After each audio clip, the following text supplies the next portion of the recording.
today's video, magluto tayo ng breakfast. Breakfast kay Diyos ko, naligo na ako. Inano ko lang, talian ko na lang ito mamaya. Ay, ito pala, talian ko na lang. Tapos magluluto ako. Basa ko yung buhok ko eh. Magluto tayo ng breakfast mga guys.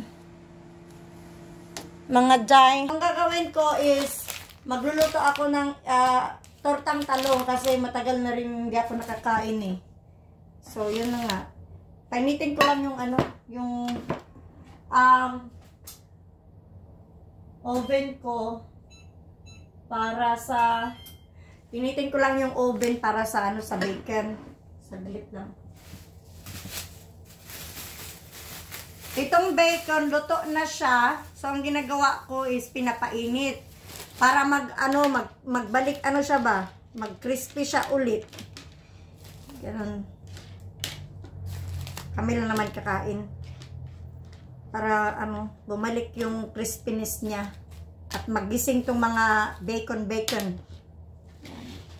Okay, tama na. Hintayin na lang natin yung Tapos ito yung itlog. Nakapag-chop na ako ng onion at saka kamatis.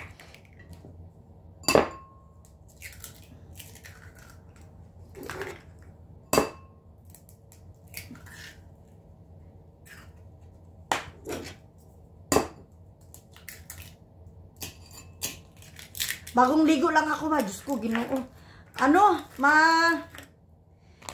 Parang iba yung yung lamig niya, iba yung parang lumagkit ako eh. So naligo na lang ako.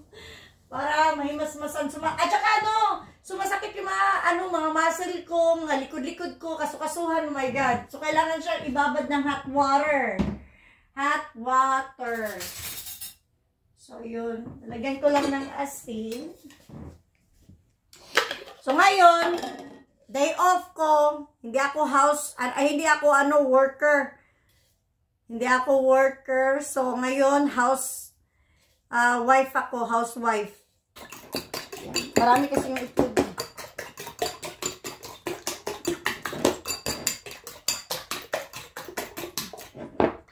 Sa mga hindi pa nakapag-subscribe, subscribe na kayo sa sa YouTube channel ko. Oh my God. Alright, yun na.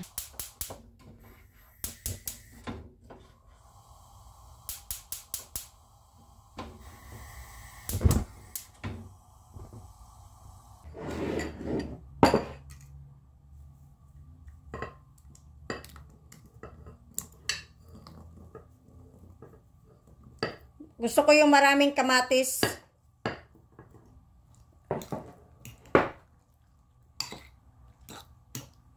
Yan.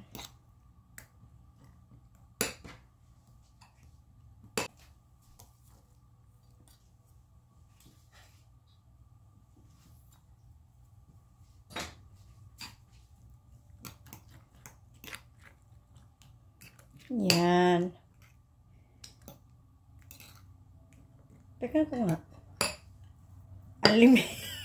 Unlimited kami sa kamatis. Sayang din naman kasi. Hindi na pwede siya gamitin. So, ang ginagawa ko is dinadice ko siya. Yun ang ginagawa kong kamatis kaysa bibili ako. My God, mahal-mahal ng kamatis. Kasi winter nga, mahal. So, ang unahin ko is yung itlog ng itong scrambled egg para kay OJ.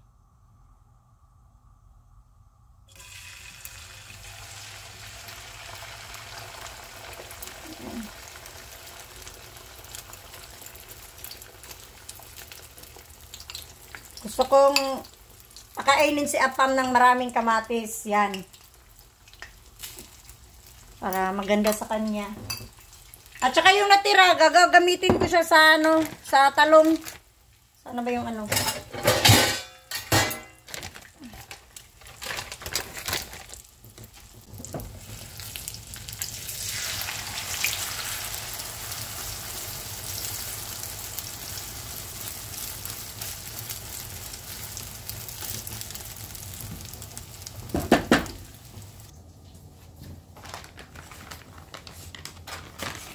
Lalagay ko lang dito.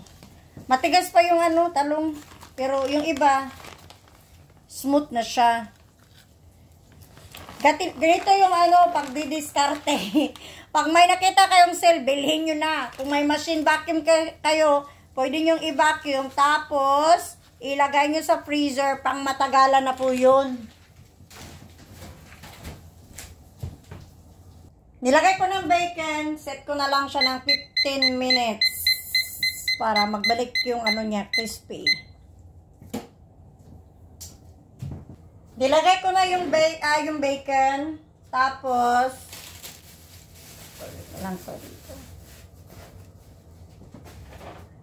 lalagyan ko to ng pinagprituhan yung ano, yung itlog. Yan.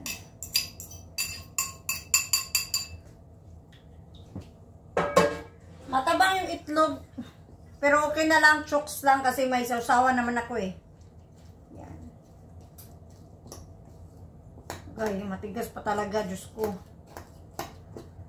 Yung isa matigas pa, yung isa yung iba, dalawa yata to, maano na siya, soft.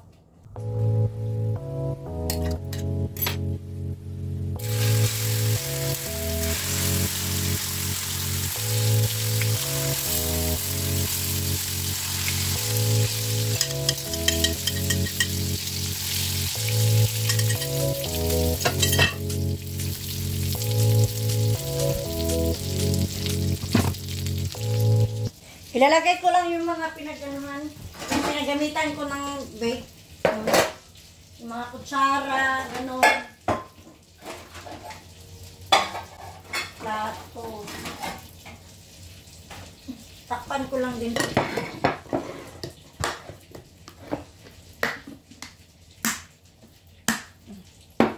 Maganda din to, oh. Ito, maganda din to. Paglagyan mo ng mga kung ano-ano. Tapos na to siyang hugasan. So, ang ano na lang, nalagay ko na lang siya.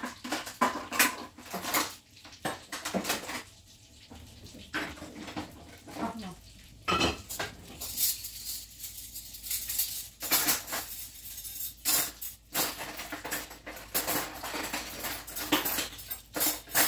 So, ganito ang buhay namin dito sa abroad. Nako.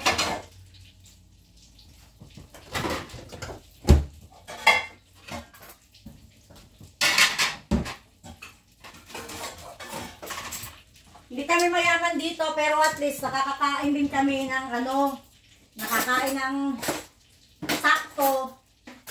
Nakakain kami ng sakto.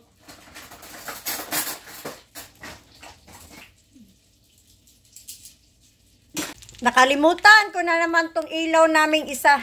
Daming ilaw dito sa bahay. Baliktarin ko na lang.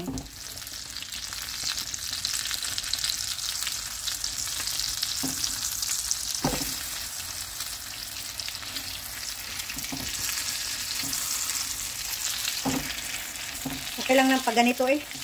Basta ang akin lang is nakain ko yung gusto kong kainin.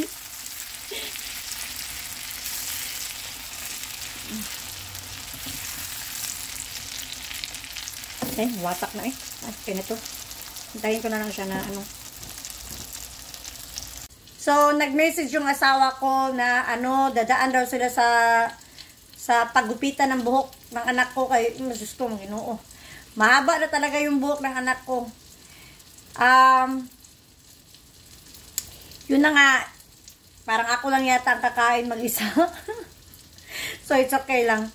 Pero nalutuan ko na sila ng ano, pagdating na kakain na lang yun. Tsaka ano, gagawa na lang ako ng kape. So, gawa tayo ng kape kay Pinoy ako. Coffee is life. Ganun yun. Shout out sa mahilig na kape. Yan.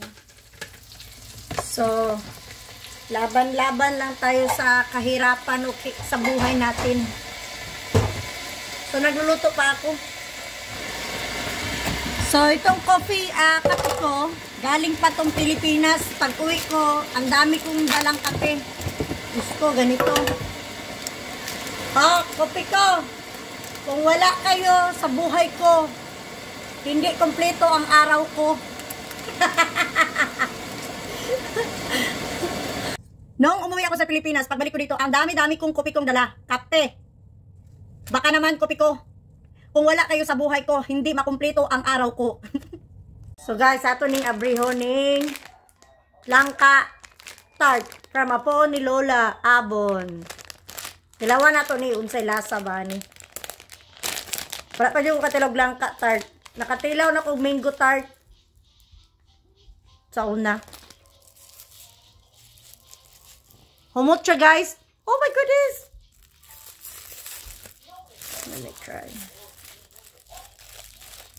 Langka guys is jackfruit ha. Ooh, smells good.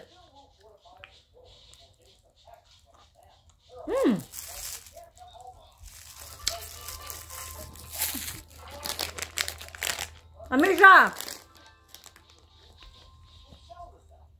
It's creamy.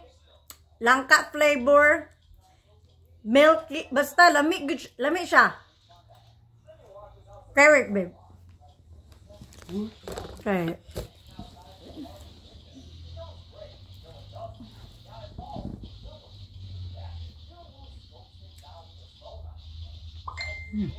It's good. Very good. Yeah. See, I told you, lamig din siya.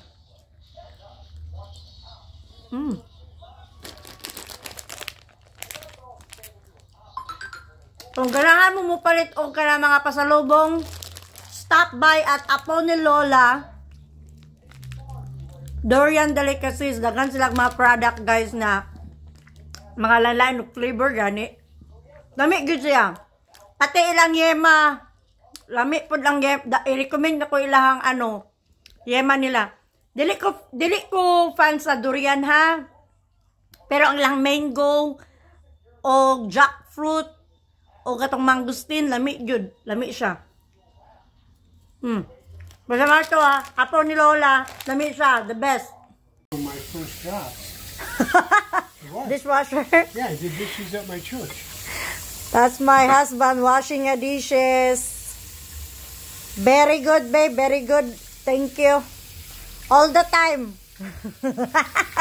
Yeah, she cooks, I wash. I cook, I wash. Right there. So mga guys, yun. Nagwash siya ng dishes.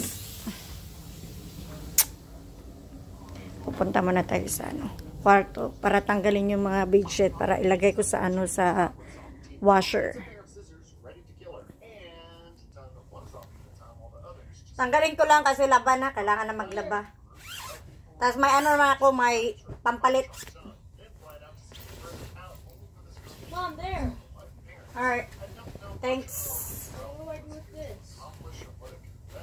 Ganito kakapal yung kumot namin dito. Grabe. So yeah, I'll see you later ha. Lagay ko na lang ito sa washer. Huh? Yeah, binagugas There's pa. already some stuff in there Yeah. waiting to be washed. Okay. Unahin ko muna lang yung decolor. Saglit. So, maglalaba tayo, guys. So, ito lang ang oras ko para maglaba. Katatapos na namin kumain, tapos naggugas si Habi, so we're fine. Tapos nag-vacuum siya ngayon. Then, maglalaba tayo. So, kailangan dito tulong-tulong talaga. Hindi pwede na kanya-kanya, hindi pwede. Kailangan tulong-tulong. So, hindi ko kaya lahat. Ganito sa abroad, walang katulong dito, hindi pwede. Mahal ang bayad, Diyos ko, dollars. Hindi gaya sa, sa Pilipinas, pwede kang mag-monthly ng 6,000 para lang sa, katulong. Dito, hindi pwede. Kailangan oras yung bayaran dito. So, tayo. Saturday and Sunday, off ko talaga. So, kailangan lahat. Ano ba to? Ibahin ko nga yung towel. Parang nasiliwala ko dito. Parang Parang marami. Ito, dishwashing liquid namin.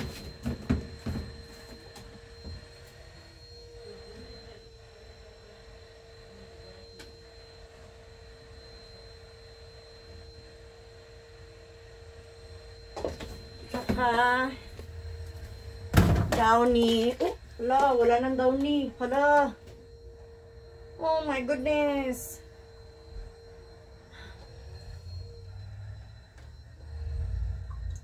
Wala na. So, okay lang. Wala na, ubusan ako ng downy. Diyos ko.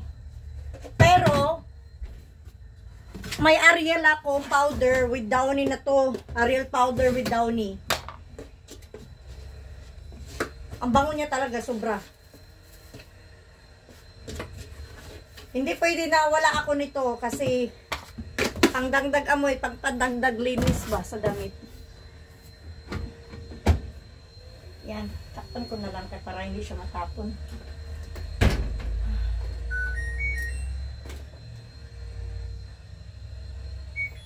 Yan. 2 hours later. Gagawa ko ako mamaya ng smashed potato. Ito, pinagbalatan ko na to. Sayang din itatapon to.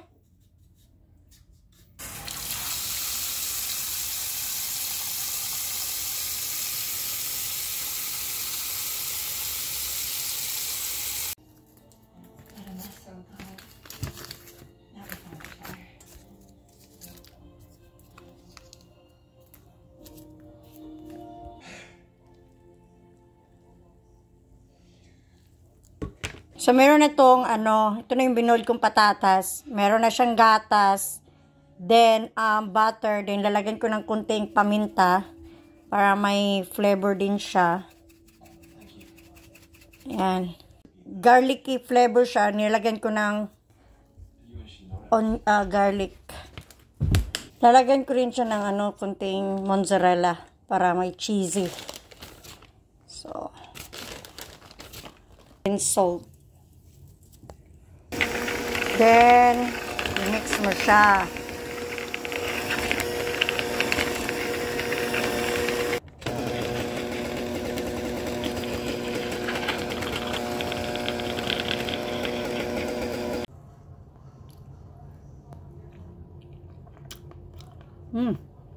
Masarap. Masarap siya.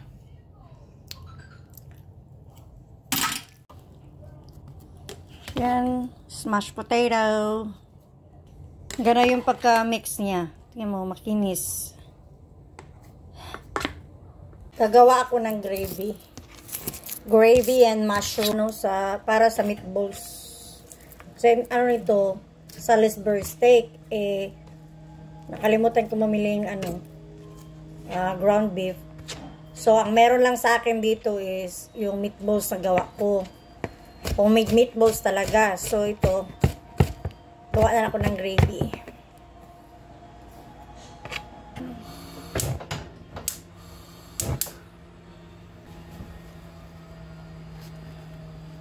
Lagyan natin ng butter. Butter!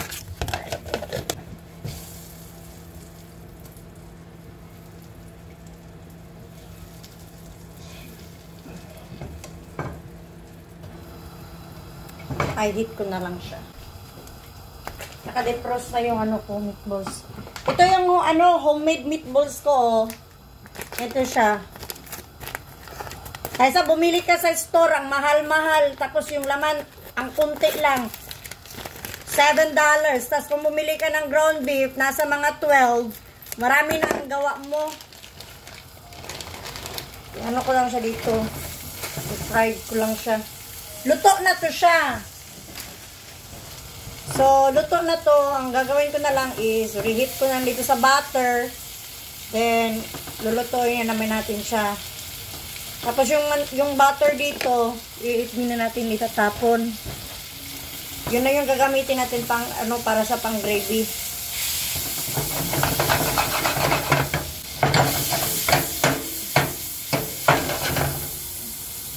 So, hayaan lang natin siya.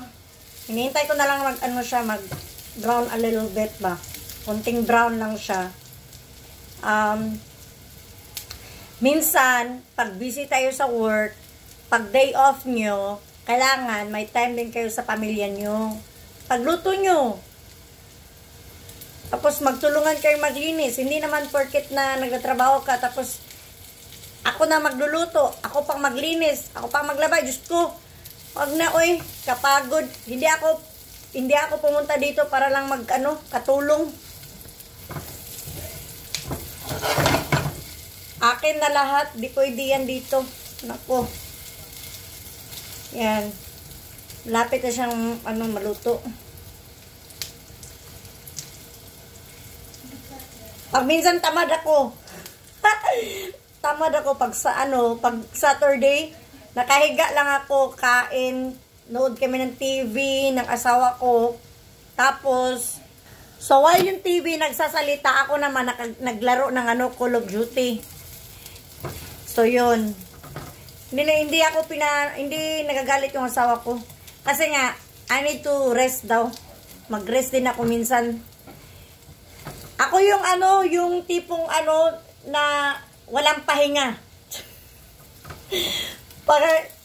Pagod ako, feel ko pagod. Tapos ko dito, naglilinis or kung anong ginagawa ko ba, nagagalit yun siya. Sabi niya, wala ba daw akong kapaguran? Yun. So, ito. Tingnan natin nga kung luto na ba. Tusukin natin. Ayan. Pwede na to. Kasi nga, brown lang siya. Garlic. Yung garlic. Ayan. In fairness, itong pan, matagal na to. Kaso, may mga bago ako. Hindi ko lang ginagamit. Ginagamit ko lang yun pag may okasyon. Ganon.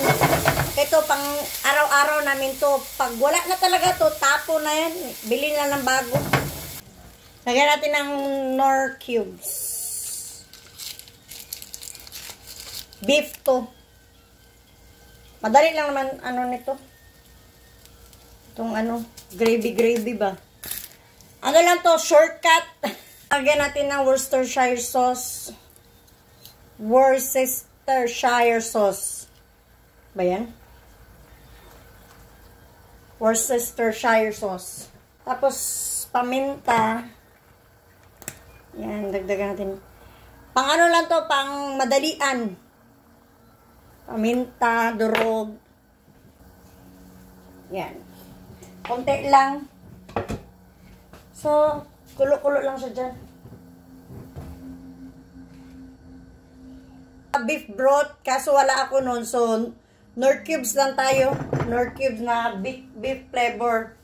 So, yan siya. Gawa tayo ng slurry.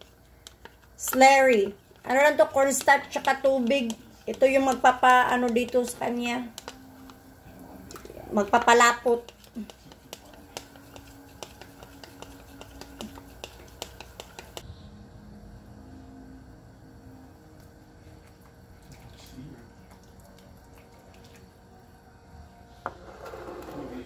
Kunti-kunti lang paglagay natin, ha.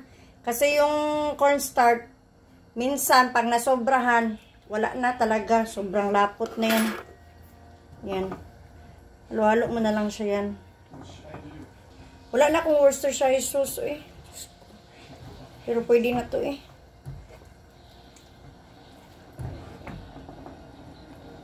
Yan.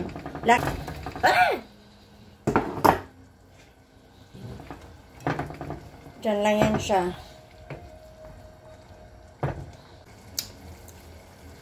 Sarap siya.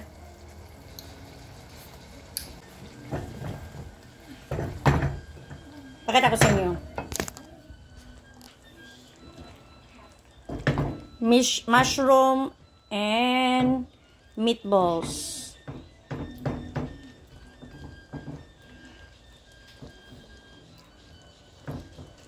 Pang madali ang luto. Yan. Hayaan lang natin siya dyan magkulo.